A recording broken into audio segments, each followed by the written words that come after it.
Olá, pessoal. Estamos aqui mais uma vez, né? Vamos falar sobre a punção lombar, que é um procedimento que merece todo um cuidado e principalmente na avaliação desse líquor. Então, a nossa aula, o objetivo é a gente falar do procedimento, da técnica do procedimento, e principalmente no final da avaliação do líquor. Então, vai ser dessa forma que a gente vai conduzir esse momento aqui. Dentro da punção lombar, a gente vai falar também um pouco da indicação, da contraindicação, do material e das complicações do procedimento. Depois a gente vai falar um pouquinho da avaliação do líquor, os valores de referência, né? E o líquor hemorrágico, como que ele deve ser avaliado e o cuidado que é necessário às vezes com a instalação da avaliação do líquor pela derivação ventricular externa. A punção lombar. Quais são as indicações da punção lombar? A principal indicação é o diagnóstico de infecção do sistema nervoso. Então, ela é sempre indicada quando a gente tem uma suspeita de meningite, uma encefalite, uma ventriculite. Lembrando que essas são doenças com uma causa de mortalidade e morbidade muito alta. No período neonatal, os sintomas são inespecíficos, então sempre que a gente tiver um quadro de sepse, tanto precoce quanto tardio, é necessário fazer a punção lombar, tá? Sinais de alerta para essa questão da infecção do sistema nervoso. Distúrbio do choro e da consciência, né? Geralmente um bebê que tem um choro mais monótono ou às vezes um choro mais inconsolável. Movimentos anormais, tá? Ausência de movimentos espontâneos, né? Num estado de vigília, tá? Sinais oculares patológicos, distúrbios vasomotores, retenção urinária, distúrbios respiratórios, distúrbios de regulação térmica, tanto para hipo quanto para hipertermia. Alterações de reflexos, principalmente os reflexos primitivos, né, onde a gente vai ter, às vezes, uma sucção muito débil, uma deglutição, às vezes, mais difícil, tá? Alterações do tônus para hipo ou hipertonia e, muitas vezes, a presença das crises convulsivas. Então, nessas situações, a gente sempre vai indicar a punção lombar, tá? No segmento, né, outras indicações importantes seriam para monitorar a eficácia do tratamento da infecção do sistema nervoso. Para o diagnóstico de hemorragia subaracnoide, muitas vezes a punção, né, lombar com esse líquor hemorrágico pode auxiliar, e naquelas questões de drenagem mesmo necessária, como acontece nos casos de hidrocefalia pós-hemorrágica, principalmente na hemorragia do prematuro. Bom, agora a gente vai falar um pouco das contraindicações da punção lombar, né? Quando essa punção lombar não deve ser feita. Naqueles quadros de instabilidade respiratória e hemodinâmica, quando o procedimento pode causar um prejuízo, né, um risco adicional a esse paciente. Então, nessas situações, você contraindica a punção lombar. Nos quadros de coma, né, principalmente naqueles pacientes que têm sinais ou um sinal neurológico focal, demonstrando às vezes uma lesão bem definida do sistema nervoso, tá? Nessas situações, a gente sempre preza a necessidade de se fazer uma neuroimagem antes do procedimento da punção lombar, tá? Então, por isso a contraindicação ela é relativa até que se tenha essa neuroimagem que te permita fazer o procedimento da punção. Naqueles casos, né, óbvios de aumento da pressão intracraniana, tá?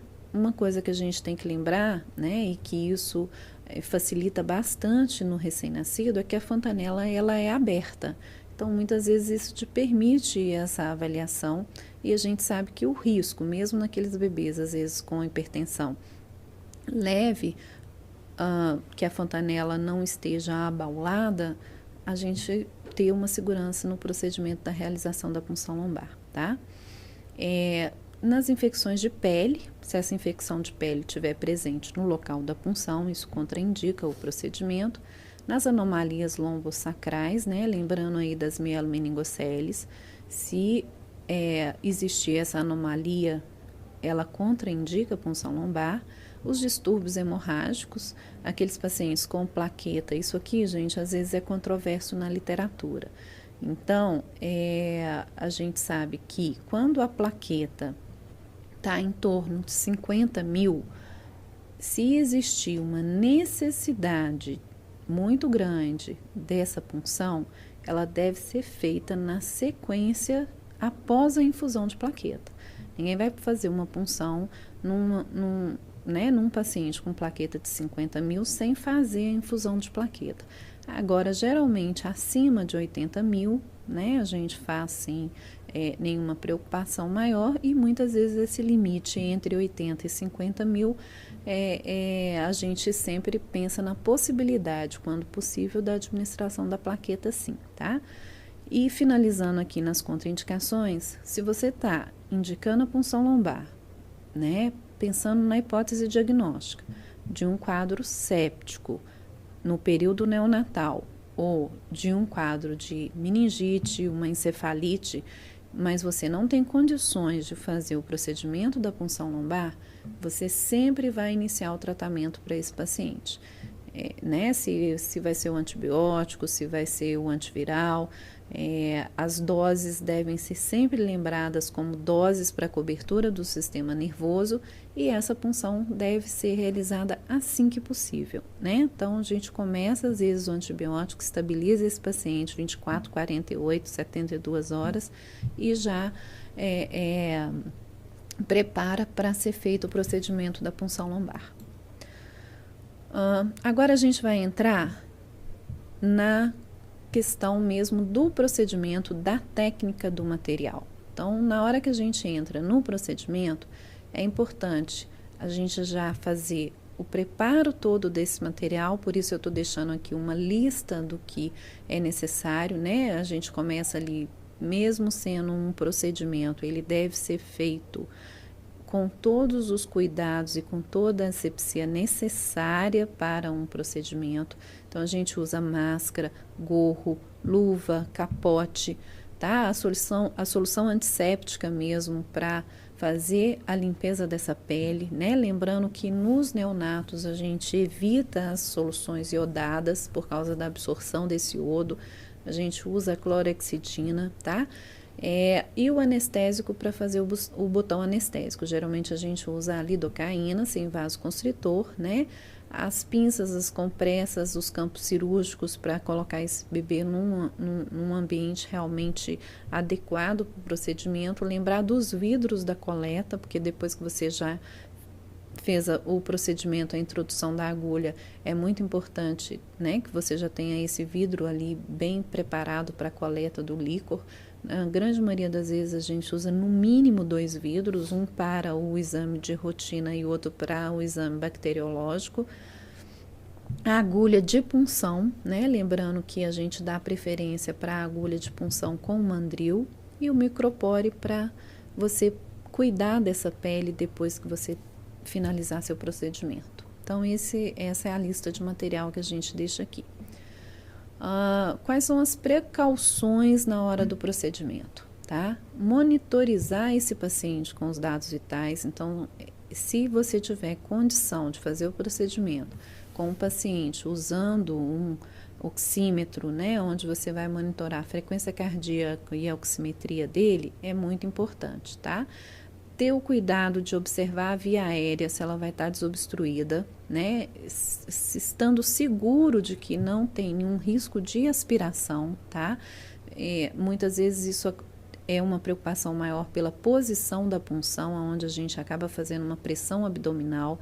Então, é importante que, se esse bebê ou essa criança vai ser colocado nessa postura, no decúbito, onde essa pressão abdominal vai acontecer, que ele não esteja com o estômago cheio. Então, na grande maioria das vezes, a gente pede aí um intervalo para o procedimento ser feito, no intervalo entre as refeições, ou que ele esteja pelo menos algum tempo né, sem se alimentar, aí numa média de 1 a 2 horas sem se alimentar.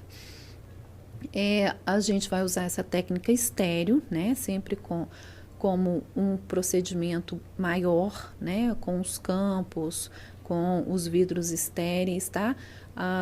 Evitar o desenvolvimento, né, de várias tentativas do procedimento. Então, assim, só entrar com essa agulha na hora que você tiver certeza mesmo dessa posição, de que o bebê está bem posicionado, de que o paciente está bem posicionado, né? A gente até brinca assim, o sucesso da punção não é de quem está fazendo o procedimento, mas sim de quem está muitas vezes assistindo esse paciente na hora de fazer essa imobilização para que o procedimento seja feito, tá? Lembrar que nos recém-nascidos, às vezes, o comprometimento respiratório, né, pode acontecer com esse movimento da flexão do pescoço. Então, ter um cuidado maior em relação a essa questão respiratória no neonato na hora do procedimento. Como é que a gente previne as punções traumáticas, né? Como eu já falei, a questão do posicionamento. Posicionar é a melhor técnica de prevenir, né? Então, assim, você tentar fazer o procedimento com esse paciente, às vezes deitado em cima de um colchão, por mais que esse colchão né, seja um colchão que tenha uma resistência, ele, no movimento do paciente, ele não te permite o alinhamento da coluna. Então, se você vai fazer o procedimento no leito, coloque uma tábua rígida por baixo. Geralmente, às vezes, a gente pode usar até a tábua mesmo, né, do carrinho de parada, de manobra. Então, a gente sempre posiciona o paciente numa superfície bem plana e firme. É muito importante que essa superfície esteja firme.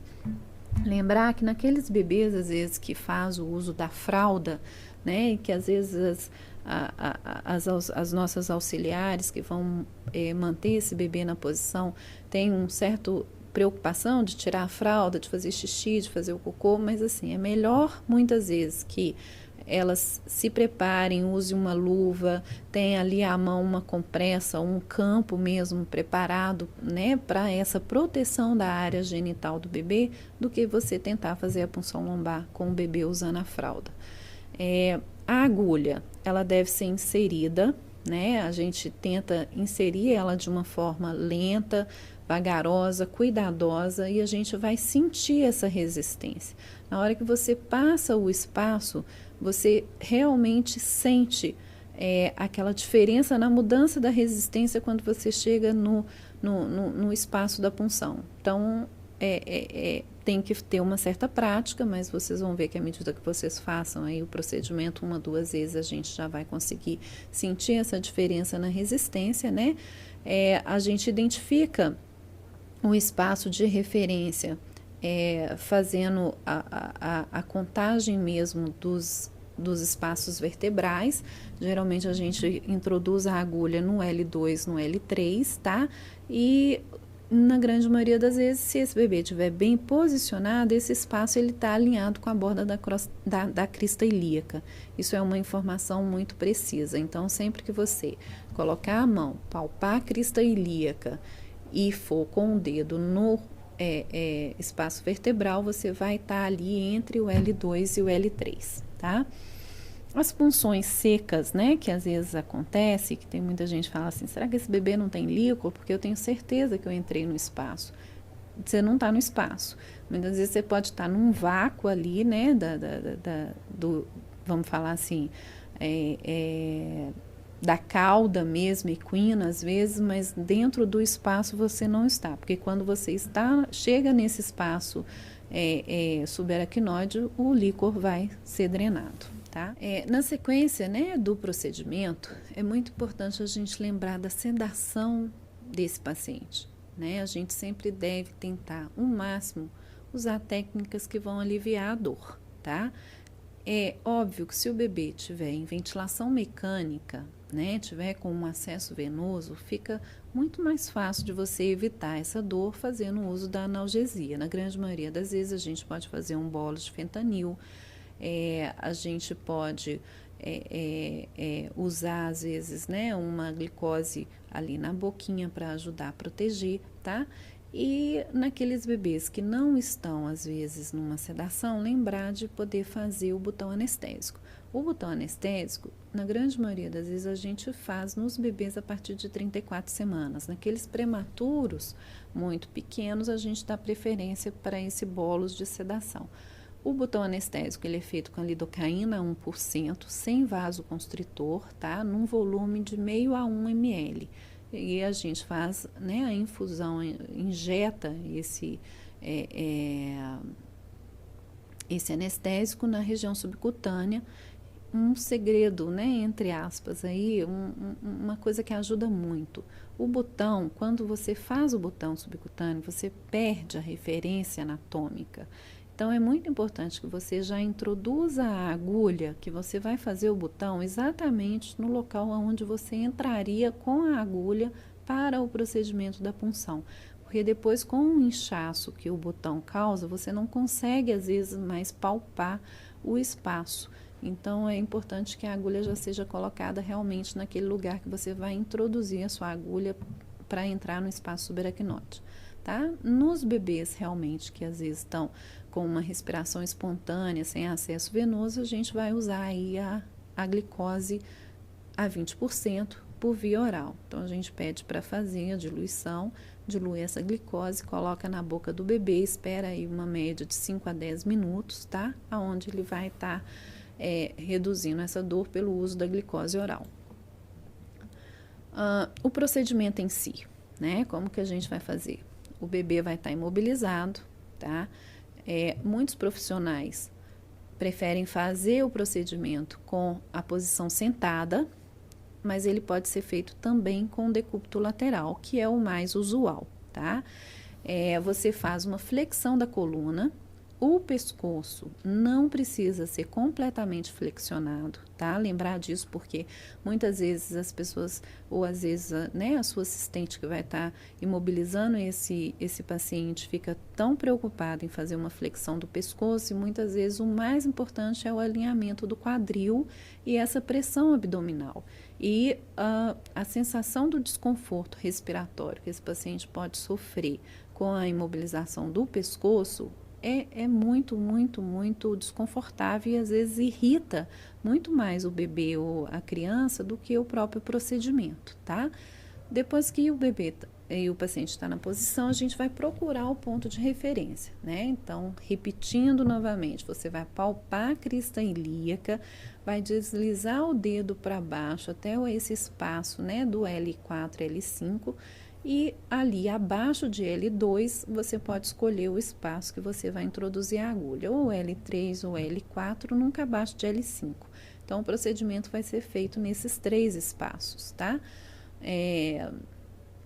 E lembrando da questão do botão anestésico, de você realmente definir o local que você vai introduzir a agulha da punção para você já introduzir a agulha do botão anestésico. A asepsia, ela sempre começa, né, de baixo, abaixo desse espaço intercostal, a gente faz movimentos circulares do centro para a periferia e vai ampliando essa área até a gente conseguir fazer a asepsia até a região da crista ilíaca. É muito importante remover o excesso de antisséptico e essa pele deve estar bem seca na hora que você for fazer a introdução da agulha, tá? Coloca os campos, você vai deixar exposto simplesmente o local, unicamente o local onde vai ser introduzida a agulha, tá? A introdução da agulha, né? A gente introduz essa agulha em direção ligeiramente cefálica, então você faz uma certa angulação dessa agulha em direção à região cefálica para que você possa evitar o corpo vertebral, né? Porque se você fizer muitas vezes com uma introdução muito retilínea ou às vezes direcionada para a parte inferior do corpo, né? Para a parte mesmo ali da pelve do bebê, você tem um risco muito grande de cutucar a parte óssea desse processo, desse corpo vertebral. Então, a agulha ela deve ser sempre direcionada ligeiramente para a região cefálica. Se você encontrar resistência, é sinal de que você pode ter pego esse corpo vertebral. Então, você tira a agulha, né, de uma forma gentil, faz uma compressão e tenta redirecionar a sua agulha para você entrar no espaço corretamente. Se existir uma movimentação muito intensa desse paciente, muitas vezes naqueles bebês menores, nos lactentes, é muito importante que a sua mão que não esteja segurando a agulha, você consiga fazer um apoio nessa região abdominal e na própria pelve desse paciente, porque você pode conseguir estabilizar esse movimento dessa cintura pélvica em relação ao abdômen. Isso te ajuda bastante na hora de fazer a introdução da agulha. Geralmente, nos bebês a termos, a gente não tem uma necessidade de penetrar mais do que 1 a 1,5 centímetro, então a gente sabe que o espaço subaracnoide já vai estar a uma distância aí de 1 a 1,5 centímetro da pele, tá? Nos bebês prematuros esse espaço é menor ainda, então muitas vezes assim, o simples fato de você introduzir a agulha com às vezes 0,3, 0,5 centímetros que você introduz da agulha, você já entrou no espaço subaracnoide, tá? E muitas vezes, quanto menor, né, esse bebê, menor é aquela percepção da alteração da resistência que você vai encontrar quando você entra no espaço subaracnoide, né? A gente espera, depois que você introduziu e sentiu essa mudança, ou que você está ali, você espera que esse líquor flua através dessa agulha. A agulha que tem o mandril, você retira o mandril. E à medida que você retirar esse mandril, o líquor vai começar a drenar. O fluxo muitas vezes pode ser lento, principalmente naqueles bebês que não têm nenhum sinal de aumento dessa pressão licórica. Então o fluxo vai ser lento, às vezes é importante você esperar, às vezes uns 2, 3 minutos para você ter certeza de que não está vindo líquor. E se falhar, você vai tirar a agulha e vai tentar num outro espaço, né? Aquilo que eu disse, um espaço acima, um espaço abaixo, tá? Nessa nova tentativa, gente, é muito importante, às vezes, se possível, que você troque de agulha. Você nunca deve fazer uma outra tentativa com a mesma agulha, principalmente se essa agulha não tiver o mandril, tá? A coleta do líquor, né, como eu disse, a preferência é para 2 a 3 frascos, e aí a gente vai fazer uma coleta em cada frasco de 1 ml, que seriam 20 gotas, dependendo da agulha que você estiver usando, mas na grande maioria são 20 gotas. Essa primeira amostra a gente sempre envia para cultura, a segunda vai para análise, né, bioquímica mesmo, onde a gente vai ver a glicorraquia, a proteinorraquia, e a última vai para a parte da citometria. No líquor hemorrágico, a gente vai ter que tentar ver se você consegue separar um pouco desse líquor, né? Se você deixa esse frasco em repouso, é muito comum, se for simplesmente uma hemorragia do trauma, haver um depósito desse sangue. Aí, muitas vezes, o líquor drena. O líquor, vamos falar assim, ele separa desse sangue, e você, às vezes, pode até tentar mudar o frasco para você mandar esse líquor para o laboratório, tá? Agora a gente vai falar aqui um pouquinho do líquor hemorrágico, né? O que você deve fazer quando esse líquor for hemorrágico? Você vai ter um pouquinho de paciência e observar se existe a possibilidade desse líquor clarear. Se o líquor clarear, à medida que ele for gotejando, você tem certeza absoluta de que a presença do sangue ali é em função de um trauma do seu procedimento. A punção foi traumática, né? Se o sangue não clareia, mas aquilo que eu falei anteriormente, existe a formação desse coágulo no vidro, provavelmente você puncionou um vaso, né? Esse vaso foi drenado e esse sangue coagulou. Se o líquor não clareia e não coagula o sangue, existe a possibilidade da gente estar diante de uma hemorragia subaracnoide. E a gente sabe que isso pode acontecer, principalmente nos prematuros, em função mesmo da hemorragia peri-intraventricular do prematuro, né? Se você fez a punção hemorrágica, não teve condição de enviar o material para análise, você vai remover a agulha, vai fazer a proteção do local. E na grande maioria das vezes, depois que você já fez uma punção hemorrágica, não vale a pena você tentar outra punção. Agora a gente vai falar das complicações do procedimento, né? São complicações que na prática, gente, está descrito na literatura, mas felizmente são coisas que acontecem muito pouco. A infecção no local da punção, ela não acontece com frequência. Tumor epidermoide, eu particularmente nunca vi, já vi figura de livro, tá? E conheço também outros neurologistas, neuropediatras, né, com mais anos que eu de experiência, eles também nunca viram.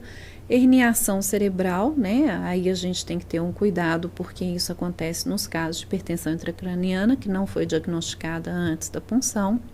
A parada cardiorrespiratória, muitas vezes pela condição de todo aquele cuidado que eu falei, do paciente não monitorado antes do procedimento, de você não ter um cuidado com a via respiratória, ou o paciente com uma instabilidade hemodinâmica maior e que você submete ele ao procedimento.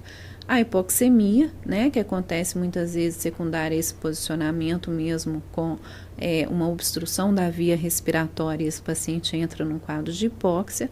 Aspiração naqueles pacientes que você não respeita a questão do jejum ou faz uma compressão abdominal e que existe ali uma quantidade maior, né, de alimento, e isso pode ser aspirado. A hemorragia, tá? E a lesão da medula espinhal. Geralmente naqueles casos onde a punção lombar é feita acima de L2, tá?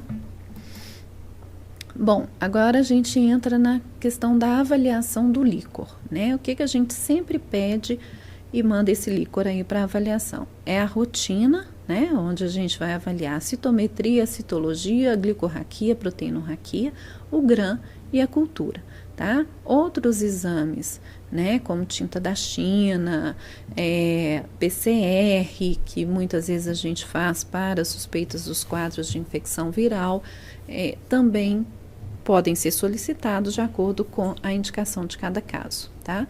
Na grande maioria das vezes a cultura visa principalmente, né, a identificação da bactéria que está causando esse quadro séptico, né? Lembrando no período neonatal da listéria. A listéria aqui no Brasil a gente tem uma dificuldade muito grande de fazer o isolamento dela, tá? Mas ela é descrita como um agente aí realmente muito presente nos quadros de meningite neonatal fora do Brasil. Sempre que possível, a gente tem que lembrar na hora do procedimento de fazer a glicemia capilar. Por quê? Porque é em cima do raciocínio da relação dessa glicemia capilar que você vai fazer a comparação com a glicorraquia. E daí você vai ter o valor de referência mesmo em cima disso, né? A gente sabe que é esperado que no líquor você encontre 2/3, né, do valor da glicemia capilar. Então, se você tem essa glicemia aí em torno de no máximo 30 minutos antes do seu procedimento, você vai ter uma confiabilidade muito grande de que essa glicorraquia é realmente confiável em relação à comparação com a glicemia capilar.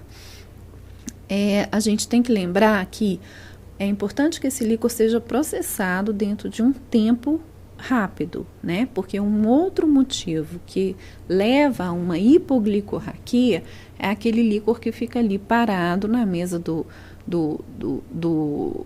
técnico do laboratório esperando para ser processado. Então a gente sabe que aí dentro de 20, 30 minutos após a retirada do líquor, essa glicose ela cai em torno de 30 a 50% do valor dela. Quando a gente, né, vai descrever a condição do nosso procedimento, é muito importante que você descreva também a sensação e a característica que você visualizou na hora da drenagem desse líquor.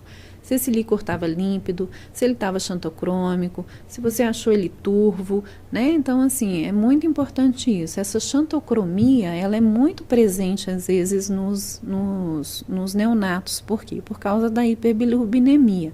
Então, a gente sabe que a presença da icterícia, ela também vai estar presente nesse líquor que vai estar mais xantocrômico, aquela cor palha amarelada.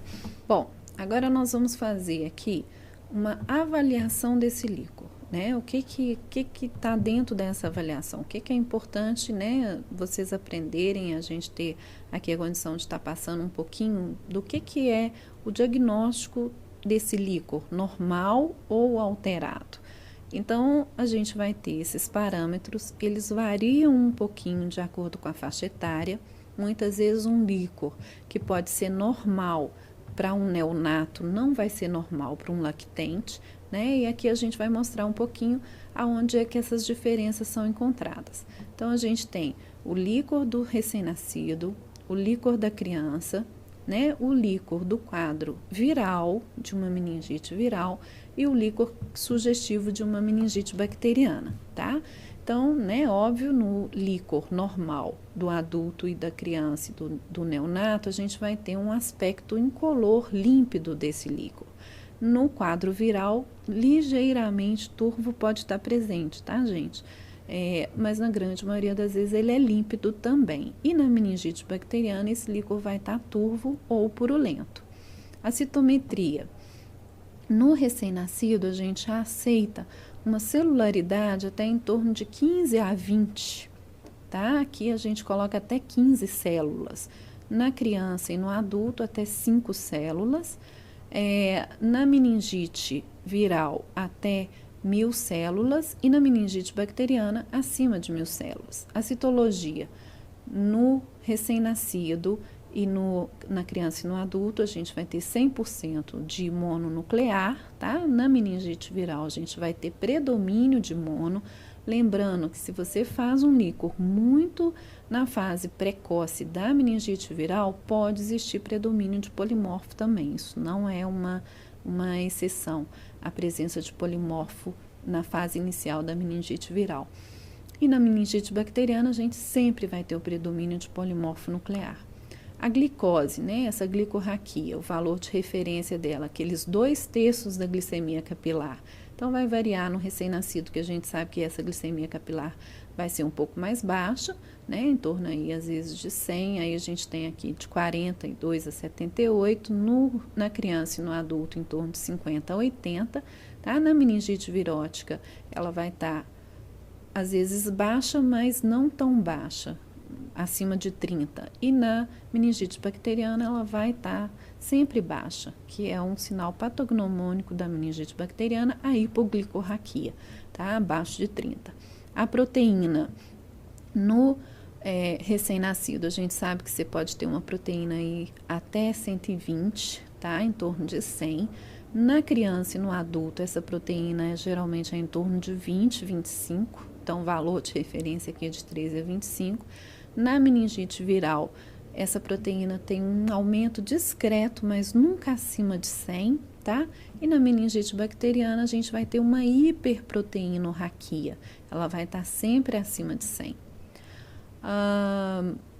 Uma coisa muito importante nesse diagnóstico e nessa avaliação do líquor que pode te confundir é o seguinte: se esse paciente fez um uso prévio de antibiótico, que seja um antibiótico oral, não precisa ser um antibiótico parenteral. Se ele usou uma dose que seja, né, de uma amoxicilina, de uma sulfa, isso altera o perfil licórico, tá? Então, muitas vezes, principalmente em relação ao GRAM, às vezes em relação a essa dosagem da glicose, isso pode te confundir, tá? Um discreto aumento dessa citometria, muitas vezes isso pode ser confundido, principalmente se a sua punção foi traumática. Então, a gente sabe que muitas vezes o laboratório pode confundir um pouco da contagem dessas células do sangue com essa citometria do líquor.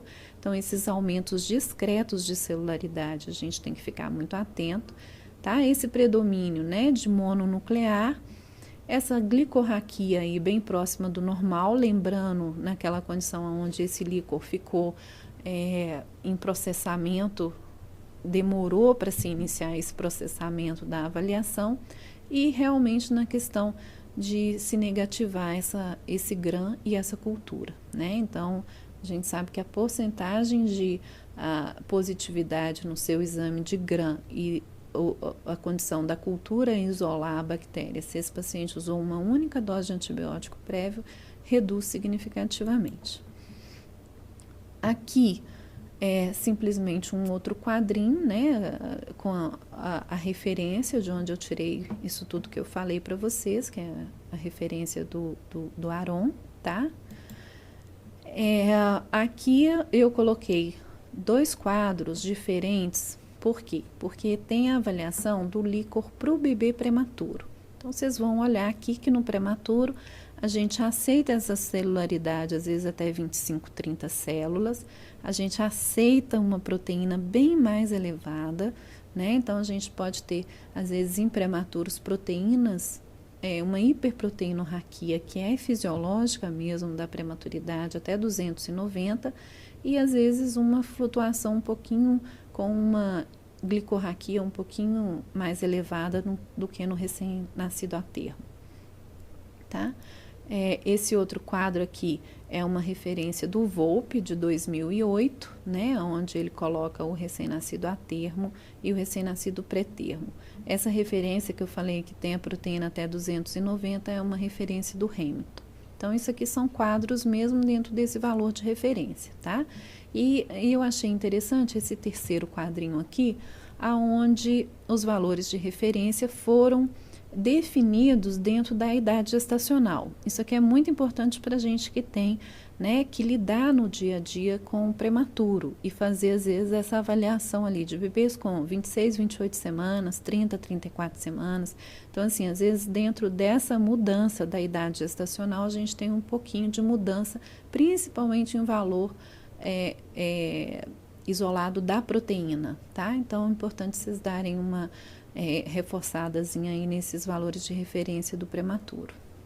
Bom, gente, agora eu vou dar uma pincelada aqui na questão da etiologia, né, das meningites, principalmente nos quadros sépticos do período neonatal, da etiologia mesmo dessas infecções.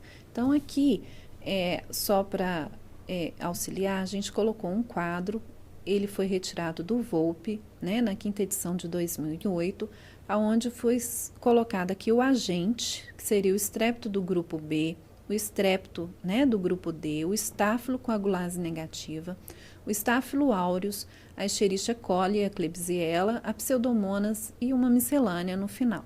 Então, dentre esses agentes, a gente vê em relação ao quadro da sepse precoce e da sepse tardia, né? Como já é conhecido aí de todos, a gente sabe que na sepse precoce, 50% das infecções de meningite vão ser causadas pelo estrepto do grupo B, tá?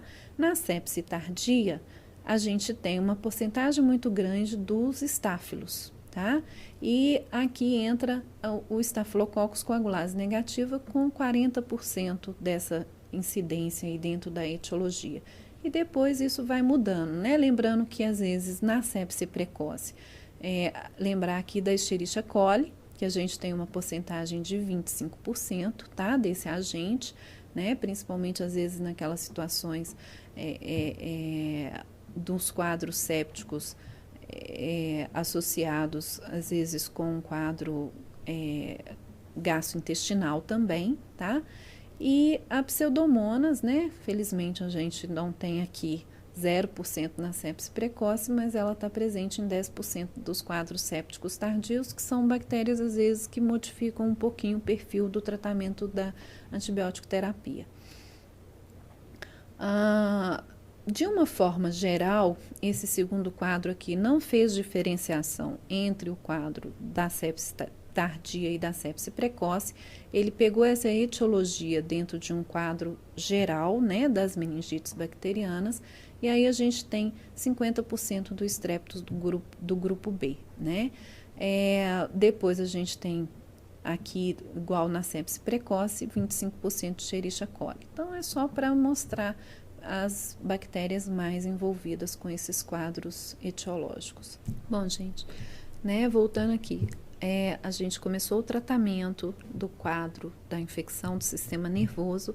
Quando que essa punção lombar vai ser repetida, né? O nosso foco aqui é definir exatamente essa condição de se repetir essa punção lombar.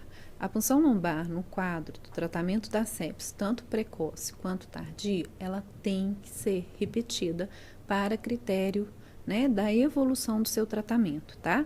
Se o paciente não tem melhora clínica em 48 a 72 horas, é mandatório que essa punção seja repetida. Se a gente está fazendo um tratamento de uma sepse precoce, tá? Começou o tratamento, o paciente evoluiu bem, quando é que a gente faz a nova punção? Com 7 dias. Se o líquor for normal, a gente completa 14 dias e tira o antibiótico. Se o líquor for alterado, a gente vai repetir esse líquor novamente com 14 dias de tratamento. Se ele estiver normal com 14, aí sim a gente completa 21 dias. Né? Por que eu estou falando isso? Porque muitas vezes existe uma tendência aí no meio que diagnosticou sepse, fez suspeita de infecção do sistema nervoso, vai cobrir o sistema nervoso, trata 21 dias, sem repetir líquor, né? E isso não é a melhor escolha para o paciente. 7 dias de antibiótico sem ele precisar, e a gente sabe que na grande maioria das vezes as infecções com outros focos, né, pulmonar, urinário, consegue-se esse tratamento com 14 dias, não justifica manter 21 dias visando um tratamento do sistema nervoso, tá? Desde que esse líquor esteja normal. Então, se ele estiver normal, você vai tratar só 14 dias, mesmo que lá no início você teve uma suspeita de um líquor, né? Ou teve uma confirmação de um líquor alterado, tá? Se com 14 dias você repetir o tratamento e o líquor está alterado, a gente vai repetir com 21. Mas aí vale a pena você lembrar, né, do risco que esse paciente já tem de ter uma complicação dessa infecção do sistema nervoso. Lembrando sempre da ventriculite. Por quê? Porque a ventriculite, o tratamento mínimo dela é de 4 a 6 semanas de antibiótico, né? No caso do tratamento da sepse tardia e o paciente evoluiu bem, a gente pode às vezes repetir esse líquor com 14 dias. Se o líquor estiver normal com 14 dias, a gente completa 21, tá? Se o líquor estiver alterado com 14 dias, a gente repete novamente com 21 dias, lembrando a mesma possibilidade que foi lembrada na sepse precoce do risco de ventriculite, né? Que se existir ventriculite, o tratamento vai ser de 4 a 6 semanas. Tá?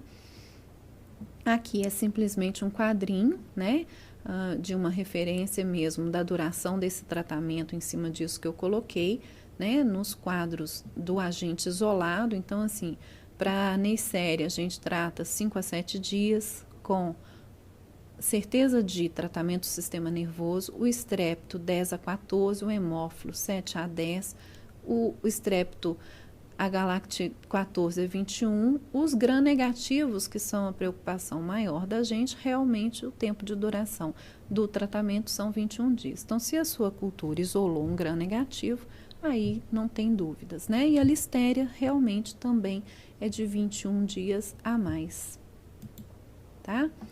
Agora eu vou falar um pouquinho da dúvida, né, que é gerada pelo líquor hemorrágico, tá, gente? Esse líquor hemorrágico, exatamente pela dificuldade do procedimento num bebê, num prematuro, né, num lactente, mesmo que seja hemorrágico, a gente tenta fazer uma análise desse líquor. E aqui eu vou mostrar para vocês o que é possível, né, na hora de se avaliar um líquor hemorrágico, para você ter uma condição de tentar corrigir isso e avaliar se existe ou não uma suspeita de infecção do sistema nervoso. Como é que a gente tenta corrigir esse líquor hemorrágico? É necessário que você tenha o hemograma do paciente, tá? E aqui eu cito o exemplo, né? Como é que a gente vai fazer? Nós vamos ter realmente dentro do eritrograma quantos milhões de hemácia que esse paciente tem e quantos leucócitos ele tem.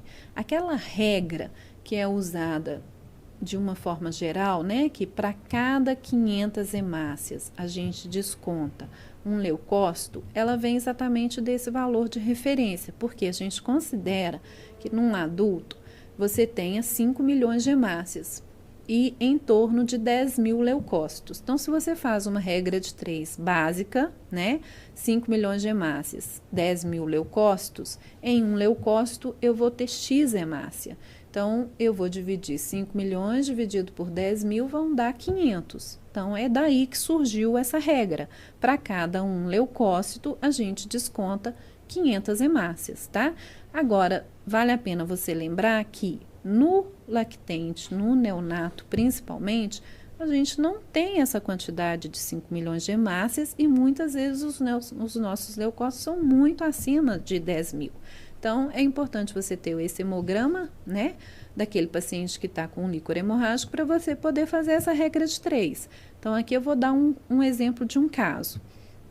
Um líquor, né, com 350 células, hemorrágico com 46 mil hemácias. Como é que você vai fazer a regra de 3? O hemograma desse paciente tem 3 milhões e 500 mil hemácias e 23 mil leucócitos. Regra de 3 básica. Montou a regra de 3, fez a divisão, a gente vai descontar para cada né, hemácia ali presente nessas 46 mil, 302 leucócitos. Então, se o líquor tem 350 células, menos 302, ele vai ter 48 leucócitos, né? E sempre que isso gerar alguma dúvida, e você ficar na dúvida, e na suspeita de poder ter uma infecção do sistema nervoso, você vai fazer essa cobertura desse sistema nervoso com antibiótico e vai repetir essa punção em 48, 72 horas, tá? Bom, gente, agora aqui no último slide, né, assim, no último tópico que a gente vai falar, eu gostaria de falar um pouquinho para vocês da DVE, que é a derivação ventricular externa. Quando que ela deve ser avaliada, né? A gente vai avaliar a DVE nos casos de meningite complicada com ventriculite, né? E aí a gente tem uma presença de uma hidrocefalia, mas esse paciente não pode ser submetido a uma derivação ventriculoperitoneal. Por quê? Porque ele tem um líquor alterado. Então, a derivação, né, a DVP, ela nunca é colocada num paciente em vigência de infecção. Então, nesses casos, onde você precisa fazer uma drenagem desse líquor, a gente vai colocar a DVE, tá?